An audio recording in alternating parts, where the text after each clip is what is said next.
In the vibrant, chaotic heart of a sprawling city, surrounded by towering buildings and the endless hum of engines and hurried footsteps, lived a quiet, observant little boy named Javier.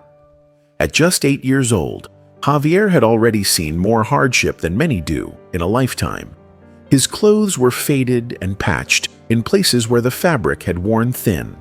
His shoes had soles coming apart, yet he wore them proudly because they were the only pair he had. But even amidst poverty and struggle, Javier's spirit was unbroken. He had a kind heart and eyes that sparkled with silent hope.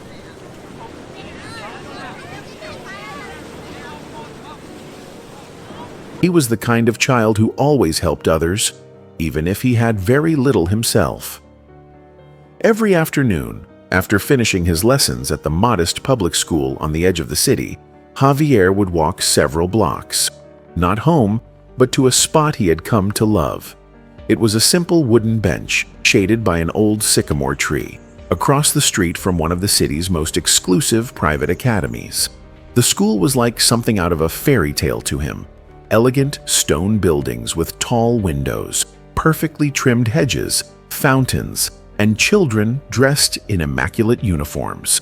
He would sit there every day, watching those kids laugh, play, and hop into their expensive cars. To Javier, it was like watching another world, one so close, yet completely out of reach. Most days, Javier had only one small meal, sometimes a piece of bread, a few crackers, or an overripe banana.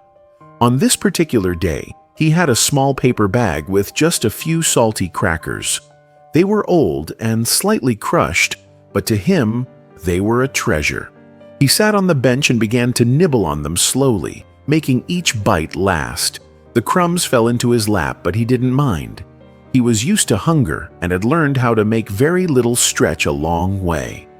Just then, a shiny black car with tinted windows pulled up to the curb in front of the academy. A chauffeur opened the door, and out stepped a boy around Javier's age. His hair was perfectly combed, his shoes shined, and his blazer pressed without a single wrinkle. His name was Lucas, and he looked like someone from a television show, confident, clean, and clearly rich. But today, something about Lucas was different. He looked upset. His shoulders slumped as he trudged away from the car and sat at the opposite end of the bench. He didn't say a word. He didn't even look at Javier. Javier, usually shy, glanced sideways and noticed the boy's face. Lucas looked frustrated, maybe even sad. There was no one else around. Gathering his courage, Javier leaned over and softly offered his paper bag. "Want some?" he asked, holding out the few remaining crackers. Lucas turned to him, surprised. At first, he didn't say anything. He just stared at the bag. Then, slowly, he reached out, took one, and gave a small, grateful smile. "Thanks," he said. "I forgot my lunch today, and I was too embarrassed to tell anyone." Javier nodded. "It's okay. I don't have much either. But it's better to share, right?" Lucas laughed lightly, and they began to talk. What started as a simple exchange of snacks turned into a real conversation. Javier told Lucas about his life, how his mother worked late into the night sewing clothes, how they lived in a small room with peeling paint and a leaky roof, and how he wanted to be a scientist when he grew up. His dream was to invent things that would help poor people, like clean water machines or cheap medicines. Lucas, for the first time, listened, really listened. He had never met anyone like Javier before. From that day on, the bench under the sycamore tree became their secret meeting spot. Lucas began to sneak away from his music class just to talk to Javier. Sometimes he brought sandwiches to share, sometimes books. Javier was a quick learner, always curious. Lucas would teach him math problems or science trivia, and Javier would tell stories about his neighborhood, filled with funny characters and everyday adventures. Their worlds were so different, yet something about their bond was natural, pure. But then, one Wednesday afternoon, something felt wrong. Javier waited for over an hour. The bench stayed empty. Lucas didn't come. Maybe he was sick, Javier thought. The next day, still no Lucas.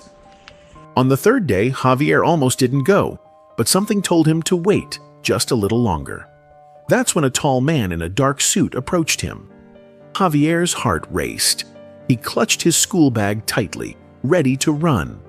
But the man knelt and smiled kindly. "Are you Javier?" he asked gently. "Yes," Javier replied, his voice barely audible. "I'm Lucas's father. He's been talking about you every day.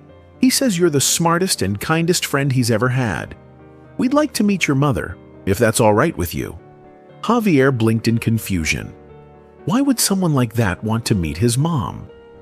He led the man to his home, a tiny room tucked behind a row of shops.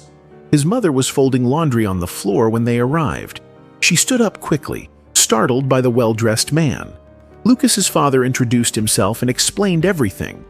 Lucas had told him all about Javier's generosity, intelligence, and dreams. He said Javier deserved more: an education, resources, a chance. Lucas's parents had decided to sponsor Javier's education at the prestigious academy. Javier's mother burst into tears. For years, she had worked silently, praying her son would have a better life. She never imagined someone would come forward like this. That night, for the first time in a long while, their home was filled with tears of joy. And so Javier's life changed. A week later, dressed in a new uniform, shoes that fit, and a backpack full of books, he walked nervously through the grand gates of the academy, not as an outsider watching from a distance, but as a student. Lucas was waiting for him near the entrance, grinning from ear to ear. "Took you long enough," Lucas joked. "Come on, I saved you a seat in class." From that day on, Javier studied harder than anyone. He was driven not just by opportunity, but by the memory of that one moment, offering a simple bag of crackers, a small act of kindness that unlocked a door to a world he never thought he'd belong to. Years later, Javier would become a brilliant inventor, creating affordable medical devices for poor communities across the globe. And whenever people asked him how he got started, he would smile and say, "It all began with a few crackers and a friend who believed in me." Because sometimes one small act of kindness can change two lives forever.